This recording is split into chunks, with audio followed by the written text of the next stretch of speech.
भक्तजनों, उम्मीद है यह गीत आपको पसंद आया होगा। कृपया इसको दोस्तों और रिलेटिव के साथ शेयर करें। अगर आपको किसी भजन पर प्रस्तुति चाहिए तो कमेंट करें।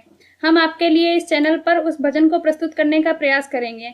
अगर आपने हमारे YouTube चैनल को सब्सक्राइब नहीं किया है तो तुरंत सब्सक्राइब करें और बेल आइकन दबाना बिल्कुल ना भूलें। धन्यवाद।